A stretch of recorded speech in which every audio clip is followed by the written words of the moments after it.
Hey guys, this is Car Guy 11. Today we're going to go through all of the setting menus of the 2020 Supra. And as you can see here, this is the startup splash screen of the main dash. Pretty cool graphics there. But this is going to be very valuable to those who just received their Supra or are getting it soon. You can customize it in a lot of different ways. This is the Bmw Idrive System. And this is the shutdowns splash screen, and then followed here by the main startup splash screen. And it does say Toyota Supra. Toyota did customize a lot of the graphics and naming in this setup, so it's pretty cool. All right, so we're going to start at the startup screen, and what you're going to see as soon as you get in your car is your profile.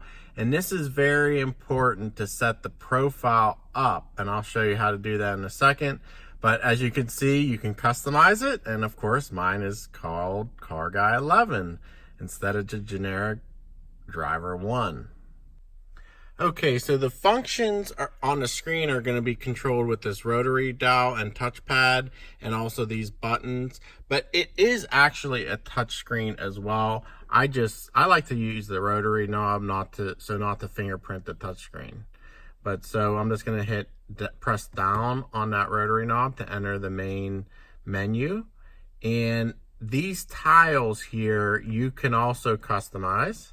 A lot of customization on this iDrive system, and you can move these around and put whatever you want displayed on them. So and then there is a button that you can do that.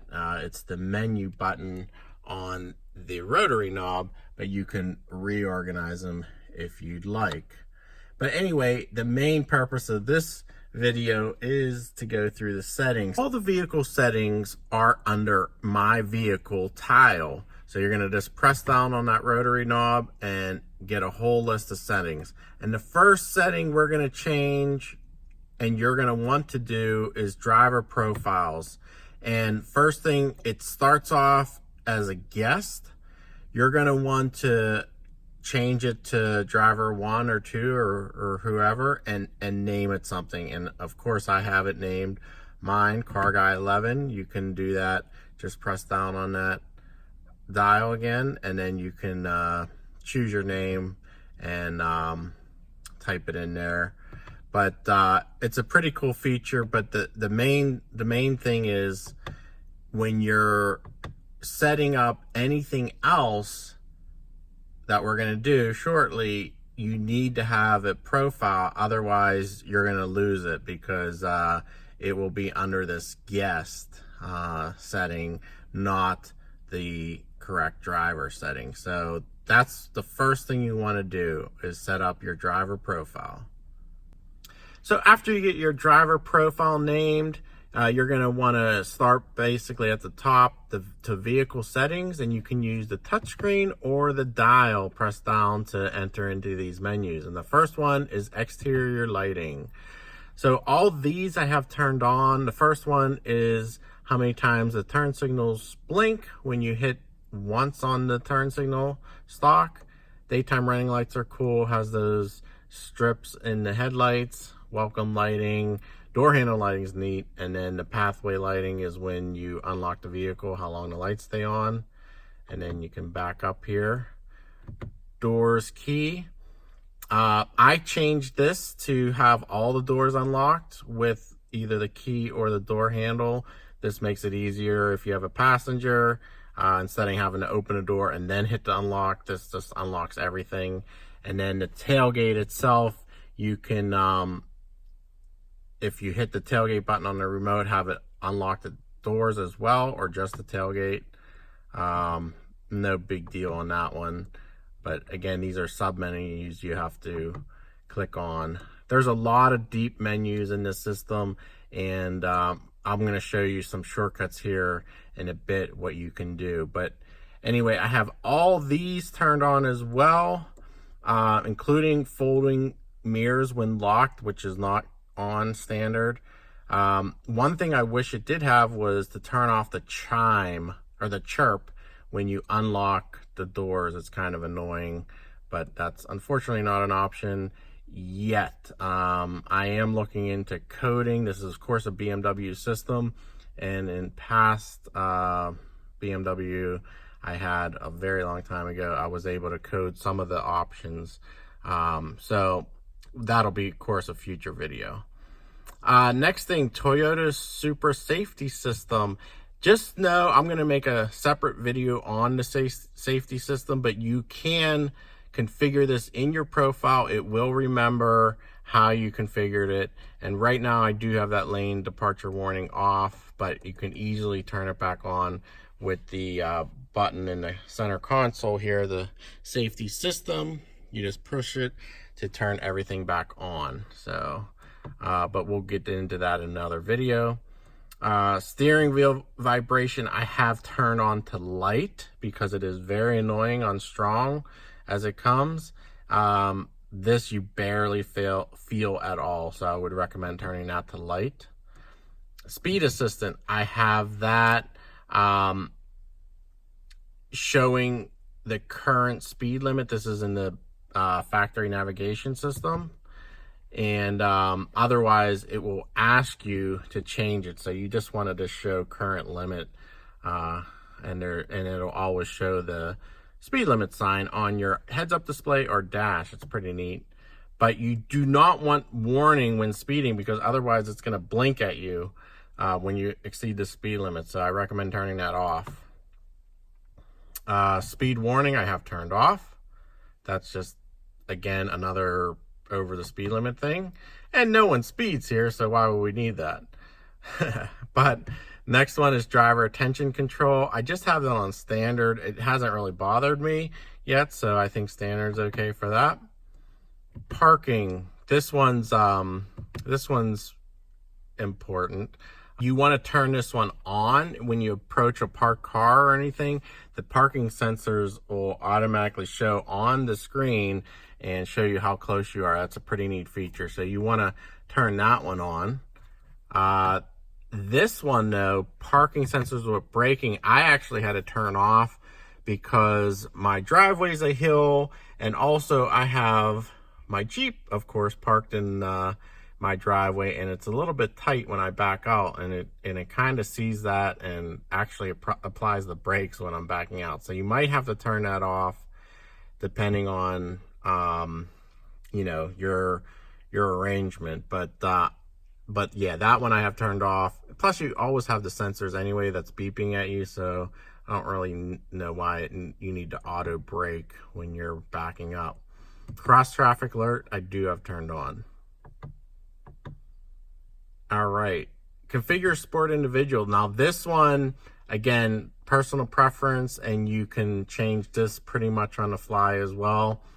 But I do have the damping turned to normal instead of sport, because sometimes I like to get that exhaust sound that crackles and pops, and the sport transmission is pretty cool too, and the sport steering. So but this one again is not a big deal. You might be changing this often.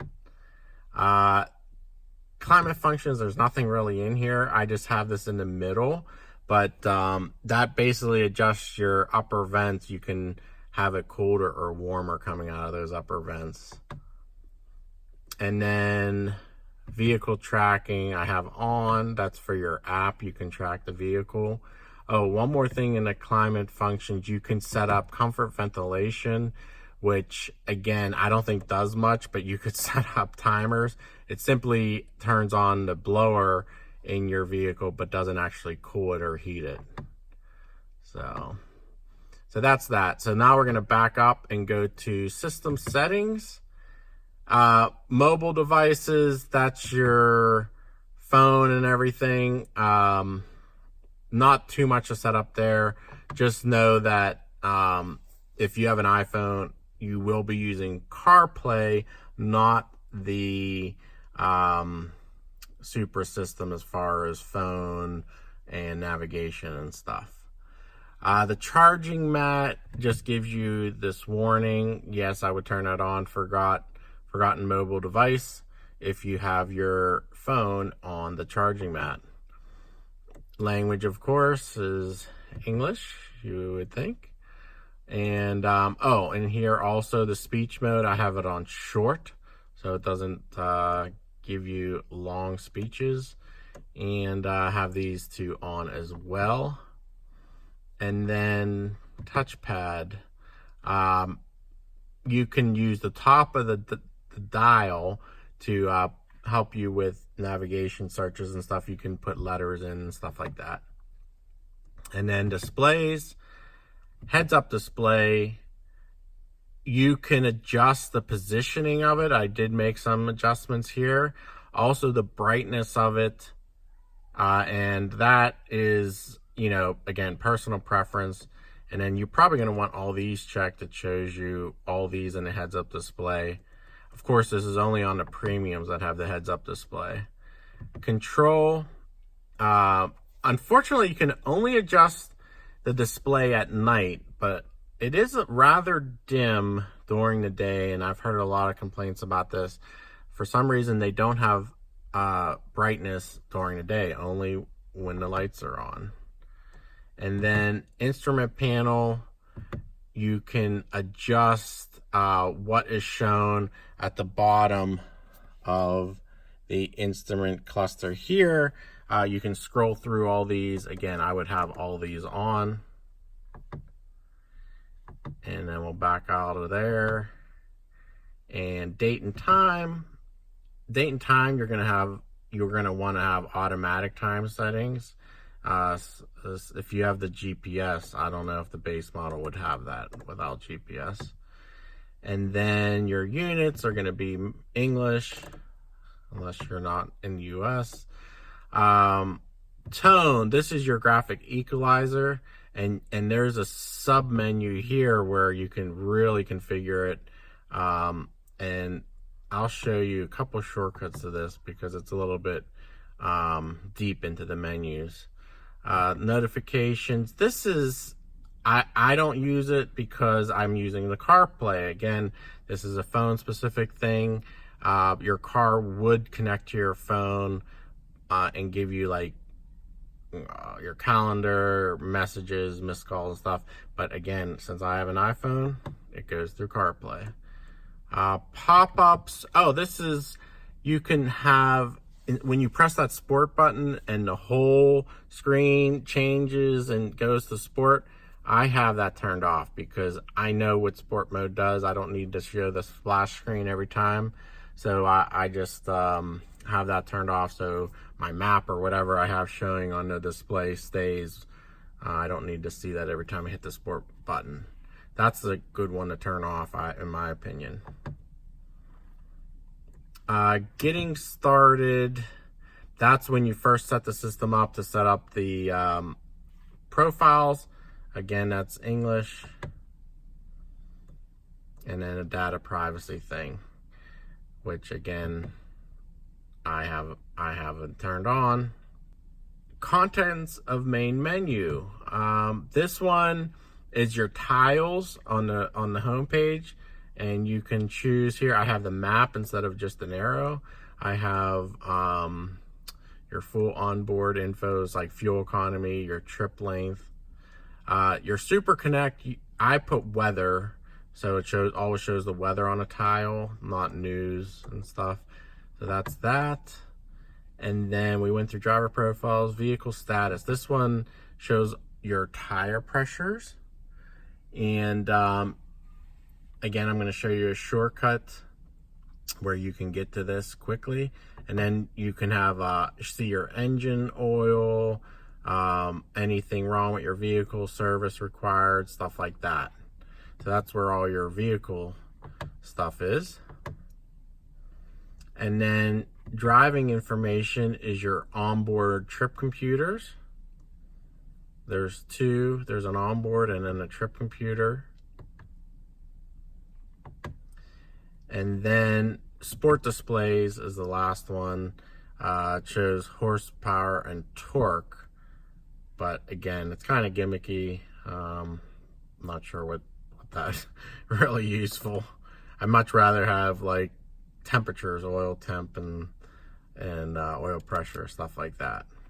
So there's a row of buttons below the screen, 1 through 8, that seem like they're just presets for radio stations, but you definitely do not want to use these for radio stations because you have presets already on your scroll wheel, on your steering wheel. You also, if you hit these right and left buttons here, that'll go through your presets depending on what mode you're in.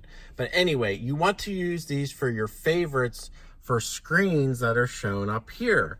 And in this case, per se, the sport displays, say you want a quick button for that without having to go through this menu to find it. I actually have number 3 programmed as sport displays, and all you have to do is not even push it, just touch your finger on it and it'll show what you have programmed there.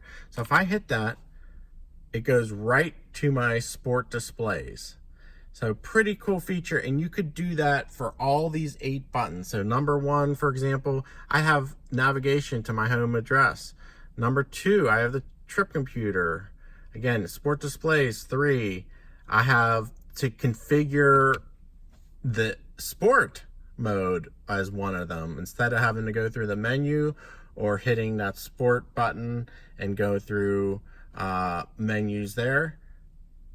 Number 5, I have the Equalizer. That's a good one to have as well, so you can adjust your stereo quickly. 7, I have engine oil level, which you actually can only measure when you're on a level surface, and you have to press that button to measure it.